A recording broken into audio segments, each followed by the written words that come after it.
당신, 지금 저한테 관심 있으세요? 이 한마디에 가슴이 두근거린 적 있으세요? 60대가 넘어서도 누군가에게 설렌다는 건 정말 놀라운 일이에요. 젊을 때의 사랑이 불꽃처럼 강렬했다면 나이 들어서의 사랑은 은은한 촛불처럼 오래오래 타오르죠. 세상을 더 많이 겪어봤기 때문에 더 깊이 이해할 수 있고 조건보다는 마음이 먼저고 계산보다는 감정이 앞서요. 그래서 누군가 나를 진심으로 바라봐주면 그 시선 하나에 마음이 젖어들어요. 하지만 바로 이때가 가장 조심해야 할 순간이에요. 왜냐하면 외로움이 만든 감정은 종종 사랑으로 착각되거든요. 그 사람이 정말 좋아서가 아니라 나를 알아주는 사람이 드물어서 끌리는 경우도 있어요. 특히 오랜 세월 가족을 위해 살아온 분들일수록 누군가 내 이야기를 들어주기만 해도 가슴이 벅차오르죠. 그 순간 우리는 생각해요. 이 사람이야말로 나를 이해해주는 유일한 사람이야. 그렇게 믿는 순간부터 감정은 현실보다 앞서 달리기 시작해요. 그리고 그게 진짜 사랑이라고 확신하면서 마음을 다 열어버리죠. 하지만 여기서 꼭 기억해야 할 게 있어요. 사랑은 다 보여줄수록 깊어지는 게 아니에요. 가끔은 조금 감춰야 오래가요. 많은 분들이 이렇게 말씀하시죠. 나는 거짓말 싫어. 솔직하게 다 말하고 싶어. 물론 진심을 숨기자는 이야기가 아니에요. 다만 모든 걸 말하는 게 진심은 아니라는 거예요. 사랑에도 간격이 필요하고 마음에도 숨 쉴 공간이 있어야 해요. 사람은 사실 모른다는 상태에서 가장 끌려요. 조금은 미스터리한 사람, 조금은 궁금한 사람이 오래 기억에 남아요. 모든 걸 다 보여주는 순간 상대는 더 이상 상상할 여지가 없어져요. 그때부터 사랑은 안정이 아니라 지루함으로 바뀌기 시작하죠. 얼마 전에 이런 분을 만났어요. 65세 여성분이었는데 3년 만에 새로운 인연을 만나셨대요. 처음엔 너무 좋았다고 해요. 같이 공원 산책하고 카페에서 차 마시고 서로의 삶에 대해 이야기 나누는 시간이 행복했다고요. 그런데 너무 좋아서 그랬을까요? 그분이 첫 만남부터 자기 인생 이야기를 다 쏟아내셨대요. 힘들었던 결혼 생활, 자식들 때문에 속상했던 일, 경제적으로 고생했던 순간들까지요. 그러자 상대 남성분이 조용히 이렇게 말했대요. 그 이야기를 듣고 나니까 제가 그 빈자리를 메우려고 온 사람처럼 느껴져요. 그 순간 그분은 깨달으셨대요. 사랑은 치유의 대상이 아니라 새로운 시작이라는 걸요. 그래서 진짜 현명한 사람은 말보다 표정으로, 설명보다 눈빛으로 마음을 전해요. 그게 바로 노년의 품격 있는 사랑이에요. 지금부터 이 이야기를 통해 그런 사랑의 지혜를 함께 나눠볼게요. 지금 마음속에 떠오르는 사람이 있다면 그 사람과의 관계를 더 깊고 오래가게 만드는 말하지 않는 법을 함께 배워보는 거예요. 사랑을 망치지 않기 위해 가장 먼저 지켜야 할 비밀부터 시작할게요. 첫 번째로 조심해야 할 건 바로 과거 이야기예요. 사랑을 시작하면 누구나 솔직해지고 싶어지잖아요. 나 이런 사람이야. 내가 예전에 이런 일이 있었어 하면서 가까워지고 싶은 마음. 그건 정말 자연스러운 감정이에요. 하지만 여기서 꼭 기억해야 할 게 있어요. 모든 진심이 사랑을 깊게 만드는 건 아니에요. 때로는 말 한마디가 침묵보다 더 큰 벽을 만들어요. 예를 들면 이런 상황이에요. 데이트 중에 옛날 이야기가 나와요. 그때 이렇게 말하는 거예요. 그땐 정말 사랑했는데 전 남편은 이런 사람이었어. 무심하게 한 말이지만 그 말 한마디가 지금의 사랑을 과거의 그림자 속에 묶어둬요. 상대는 그 순간 이렇게 느껴요. 나는 그 사람보다 못한가? 아직도 그 기억 속에서 사는 건가? 당신은 단지 추억을 이야기했을 뿐인데 상대는 비교당했다고 느끼는 거예요. 그리고 그 감정은 오래 남아요. 젊을 때는 이런 실수도 금방 잊혀지지만 나이 들수록 관계는 더 섬세해져요. 서로의 말이 더 깊게 박히거든요. 제가 봐온 것 중에 이런 경우가 있었어요. 62세 남성분이 오랜만에 여성분을 만나셨대요. 첫 데이트에서 분위기가 정말 좋았다고 해요. 같이 걷다가 신호등 앞에 섰을 때 위험해요 하면서 그분이 여성의 팔을 살짝 잡아줬대요. 그때 상대가 깜짝 놀라며 팔을 빼거나 긴장한 표정으로 거리를 벌렸다면 그건 아직 조심해야 한다는 신호예요. 반대로 그 터치를 자연스럽게 받아들이고 말을 이어가며 웃었다면요. 그건 마음이 열려있다는 뜻이에요. 사람의 몸은 마음보다 더 정직해요. 말로는 괜찮아요라고 해도 몸의 반응은 진짜 감정을 보여주죠. 또 이런 상황도 있어요. 함께 카페에 앉아 있는데 상대가 계속 나를 바라봐요. 그런데 그 시선이 부담스럽지 않고 따뜻하게 느껴진다면요? 그건 관심이 있다는 거예요. 반대로 시선을 자꾸 피하고 핸드폰을 보거나 다른 곳을 본다면 아직은 마음의 문이 닫혀 있는 거죠. 이렇게 작은 신호들을 읽을 줄 아는 게 중요해요. 나이 들어서의 사랑은 말보다 분위기로 느껴지거든요. 두 번째로 조심해야 할 건 돈 이야기예요. 사랑 이야기를 하다가 갑자기 이런 말을 꺼내는 분들이 있어요. 나 적금 얼마 있어. 이 집은 내 이름으로 돼 있어. 순간 분위기가 확 달라져요. 방금 전까지 따뜻했던 대화가 어딘가 어색해지죠. 그건 더 이상 사랑의 대화가 아니에요. 그때부터는 계산의 시작이 되는 거예요. 사람 마음은 참 미묘해요. 돈 이야기가 들어가는 순간 감정의 진정성이 흔들려요. 이 사람이 나를 사랑해서 함께 하려는 걸까? 아니면 내 상황을 보고 판단하는 걸까? 이런 의심이 생기면 사랑의 온도는 서서히 식기 시작해요. 한 번은 이런 일이 있었어요. 68세 여성분이 몇 년 만에 새로운 사랑을 시작하셨어요. 처음엔 너무 좋았대요.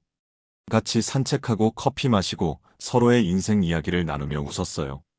그런데 어느 날 그분이 이런 말을 하셨대요. 내 집은 내 이름으로 돼 있어. 혹시 나중에 같이 살게 되면 그냥 월세 생각만 조금 도와줘요. 그 말을 듣고 난 후 그 남자분은 갑자기 연락이 줄었대요. 그분은 이유를 몰랐어요. 하지만 그 남자는 이렇게 말했대요. 그 말 듣는 순간 제가 거래의 대상이 된 기분이었어요. 사랑은 나누는 거지만 돈은 계산하는 거예요. 이 둘을 같은 그릇에 담으면 결국 둘 다 잃게 돼요. 진짜 현명한 사람은 돈 이야기를 하지 않아도 자신의 품격으로 신뢰를 줘요. 작은 식사 자리에서도 내가 낼게요. 한마디보다 오늘은 내가 초대하고 싶었어요 라는 말이 훨씬 따뜻하게 들려요. 여기까지 도움이 되셨다면 구독과 좋아요 눌러주시면 더 많은 연애 조언을 계속 나눠드릴게요. 세 번째로 조심해야 할 건 가족 이야기예요. 사랑을 하다 보면 가장 많이 꺼내는 이야기가 바로 이거예요. 우리 아들은 나한테 너무 무심해. 며느리 때문에 힘들어 죽겠어. 이런 말 정말 공감해 주길 바라는 마음에서 나오죠. 그런데 말이에요. 듣는 사람 입장에서는 조금 달라요. 그 사람은 이렇게 느껴요. 내가 이 문제를 해결해야 하나? 무슨 말을 해야 위로가 될까? 결국 상대도 피로감을 느끼기 시작하는 거예요. 처음엔 진심으로 들어줘요. 그랬구나, 많이 속상했겠네. 하지만 이런 대화가 반복되면 감정이 점점 무거워져요. 그리고 어느 순간부터는 전화가 와도 피하게 되죠. 예를 들면 이런 상황이에요. 통화를 하는데 또 같은 이야기가 나와요. 며느리가 오늘도 나한테 이렇게 말했어. 그러면 상대는 속으로 생각해요. 또 이 이야기구나. 어떻게 대답해야 하지? 그때 상대가 짧게 대답하거나 주제를 바꾸려고 한다면 그건 이미 부담을 느끼고 있다는 신호예요. 반대로 요즘 당신 얘기 들으면 마음이 좀 풀려요라고 말한다면요. 그건 하소연이 아니라 공감의 표현이에요. 같은 상황이지만 상대는 부담이 아니라 따뜻함을 느끼는 거죠. 사랑은 나의 불평을 덜어주는 사람이 아니라 나의 마음을 따뜻하게 만들어주는 사람이에요. 그래서 사랑 안에서는 문제를 나열하기보다 감정을 나누는 게 훨씬 중요해요. 제가 아는 분 중에 이런 경우가 있었어요. 63세 여성분인데요. 데이트할 때마다 자식 이야기만 하셨대요. 우리 딸은 명절 때만 와. 아들은 전화도 잘 안 해. 처음엔 상대 남성분도 그렇구나. 서운하셨겠네요. 라고 공감해줬대요. 그런데 두 번째, 세 번째 만남에서도 같은 이야기가 반복되자 그 남성분이 연락을 점점 줄이기 시작했대요. 나중에 그분이 이렇게 말씀하셨어요. 만날 때마다 무거운 이야기만 들으니까 만남 자체가 부담스러워졌어요. 함께 있으면 웃고 싶은데 자꾸 위로해야 할 것 같은 기분이 들었어요. 그래서 지금부터는 이렇게 바꿔보세요. 우리 아들이 무심해 대신 요즘 연락이 없어서 내가 먼저 해봤어. 당신 얘기 들으니 마음이 가라앉네. 이렇게 말하면 상대는 부담이 아니라 안정감을 느껴요.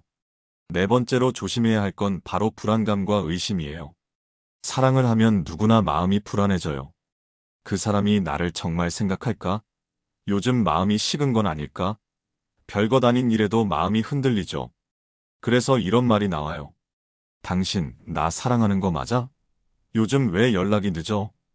이 말은 사랑을 확인하려는 마음에서 나오지만 결국 그 사랑을 질식시키는 말이 돼요. 이런 상황을 생각해 보세요. 같이 걷다가 상대가 갑자기 말이 없어요. 조용히 걸으면서 무슨 생각을 하는 것 같아요.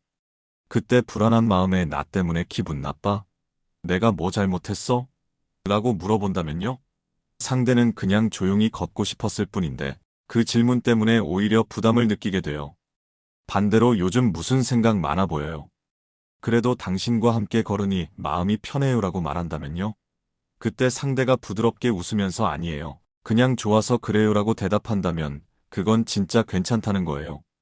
중요한 건 상대의 표정과 목소리 톤이에요. 또 이런 상황도 있어요. 약속 시간에 늦었어요. 연락이 10분 정도 안 와요. 그때 불안한 마음에 계속 전화하고 문자 보낸다면요? 상대는 나중에 미안, 갑자기 일이 생겼어라고 하면서도 속으로는 좀 답답하네라고 느낄 수 있어요. 하지만 조용히 기다리다가 상대가 왔을 때 괜찮아요. 무슨 일 있었어요? 라고 편안하게 물어본다면요? 그때 상대가 미안해요. 걱정했죠? 라고 미안해하면서 손을 잡는다면 그건 진심으로 미안해하는 거예요. 그리고 당신의 여유로운 모습에 더 끌리게 되는 거죠. 사람의 몸은 정말 정직해요. 말로는 괜찮아라고 해도 몸이 긴장하면 그건 불편하다는 신호예요. 같이 앉아 있을 때 상대가 몸을 약간 당신 쪽으로 기울인다면 그건 편안하다는 뜻이에요. 반대로 몸을 뒤로 빼거나 팔짱을 낀다면 아직은 거리를 두고 싶다는 거죠. 나이 들어서의 사랑은 천천히 익어가는 과일 같은 거예요. 서두르면 덜 익은 채로 떨어져요. 불안할 때마다 이렇게 스스로에게 말해보세요. 그 사람이 나를 사랑하든 말든 나는 나 자신을 아끼는 사람이다. 이 마음이 자리 잡으면 누군가의 말 한마디에 흔들리지 않아요. 당신이 불안할수록 상대는 숨이 막히고 당신이 여유로울수록 상대는 더 가까이 와요. 다섯 번째로 조심해야 할 건 다른 사람의 비밀이나 험담이에요. 사람과 가까워질수록 말이 많아지죠. 그만큼 마음이 편해지기 때문이에요. 그런데 그 편안함이 지나치면 사랑은 쉽게 무너져요. 그 사람 진짜 속 좁아. 이런 말 가볍게 한 이야기 같지만 듣는 사람의 마음엔 작은 균열이 생겨요. 상대는 속으로 이렇게 생각해요. 저 얘기를 나중엔 내 얘기로 할 수도 있겠네. 그 한 번의 생각이 당신에 대한 신뢰를 조금씩 무너뜨려요. 사랑은 믿음으로 쌓이고 말로 무너지거든요. 진짜 매력 있는 사람은 다른 사람 이야기를 하지 않아요. 대신 지금 함께 있는 사람의 이야기를 해요. 당신, 오늘 표정 좋아 보이네요. 당신 얘기 듣고 나니까 마음이 편해졌어요. 이런 한마디면 충분해요. 이제 기억하세요. 이 5가지 비밀을 지킨다면 당신의 사랑은 결코 흔들리지 않아요. 과거 이야기를 조심하고 돈 이야기를 급하게 꺼내지 않고 가족 불평보다 공감을 나누고 불안감을 여유로 바꾸고 험담 대신 침묵의 품격을 지키는 거예요. 말을 아끼고 눈으로 미소 짓고 마음으로 사랑하세요. 사랑의 거리는 멀수록 시들고 너무 가까우면 상해요. 적당한 거리에서 서로를 바라볼 때 사랑은 가장 아름답게 피어나요. 당신이 조금 덜 말하고 조금 덜 묻는 그 여유가 사랑을 더 오래 숨쉬게 할 거예요. 사랑은 다 아는 사이보다 서로에게 궁금함이 남는 사이가 더 오래가요. 사랑은 다 말하는 게 아니라 함께 침묵할 수 있는 사이예요. 그게 바로 인생의 끝까지 함께 가는 사랑의 모양이에요. 사랑에도 간격이 필요해요. 그 간격이 바로 서로를 존중하는 마음이고 사랑을 오래 지켜주는 비밀이에요. 이제 당신의 사랑도 조용한 간격 속에서 한층 더 깊어지길 바라요. 오늘 이야기가 마음에 닿았다면 구독과 좋아요 부탁드려요. 알림 설정까지 해두시면 앞으로도 노년의 사랑과 삶에 대한 따뜻한 이야기를 계속 나눠드릴게요. 당신의 품격이 당신의 사랑을 오래 지켜줄 거예요. 좋은 인연 만나세요. 사랑하세요.